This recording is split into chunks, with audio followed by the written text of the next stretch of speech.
इथं वर वानर सैना दिसत असेल.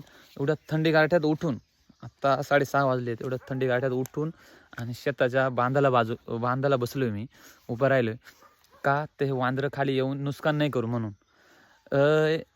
नमस्कार मंडळी, शुभ सकाळ. स्वागत आहे एका मिनी ब्लॉगमध्ये. तर मंडळी आता वाजलेत 6 आणि एवढंच तुम्ही बोलचा एवढं सकाळची उठून कुठं चाललाय. तर आपल्याकडे आलेत पाहुणे. तर कोण पाहुणे आलेत ते बघण्यासाठी व्हिडिओ कंटिन्यू करा. तर चलो अभी देखते आगे. ते पाहुणे आलेत आणि शेतकऱ्यांचा जिनाहाराम झाला आहे. म्हणजे शेतकऱ्याने पीक काढायचा कसा आणि पीक काढला तो विकायचा कसा आणि त्याचे रक्षण कसं करायचं बघा. आता तुम्हीच व्हिडिओ बघा. हे बघा, हे पाहुणे आलेत आम्हाला. मोकार गॅंग आले डाय 50-60 नाही का. आता एवढी नुकसान आहे ना शेतकऱ्याची, विचारूच नका. झालंय का सकाळ सकाळी आपल्याकडे पाहुणे आलेत.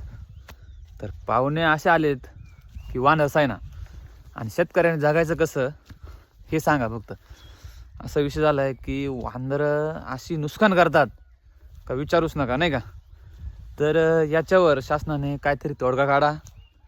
वन्य प्राणी जे शेतीचं नुकसान करतात तो एक ट्रिगल चालू करा, काहीतरी उपाय करा. खूप नुकसान होते पिके, ते डायरेक्ट वानरस आहे ना उद्ध्वस्त करून टाकीते. गहू मोडून टाकीते, वाल्याच्या शेंगा ठेवत नाही, काहीच नाही. डायरेक्ट एकदम तुम्हाला मागं दिसत असेल हे बघा, हे गहू आहे, इकडे याच्यात हे गहू आणि वाले डायरेक्ट मोडून टाकला अक्षरशः. आणि आता जर गहू मोडला तर चपात्या खायच्या कशा आणि माणसानं शेतकऱ्यानं जगायचं कसं. याच्या अशी कुटाणा झालाय सकाळ सकाळ एवढं थंडी गारठ्यामध्ये उठून आणि शेतीचं रक्षण करावं लागतंय. एकीकडं पाऊस पडत नाही, विहिरीला पाणी नाही, हे कर ते कर, खूप अडथळे आहेत. त्या अडथळ्यांमधून आपण शेतीत पिकवतो, माल काढतो, कसतो आणि शेवट ज्यावेळेस पीक आलं त्यावेळेस हे वानर सैना येऊन त्या पिकाची वाट लावून टाकते. तर यावर आम्हाला काहीतरी तोडगा पाहिजे. ही नक्कीच व्हिडिओ भरपूर शेअर करा. एक संदेश आहे शासनाला की यावर काहीतरी एक तोडगा काढा. तुम्हाला दाखव, हे बघा किती वानर सैना आहे बघा.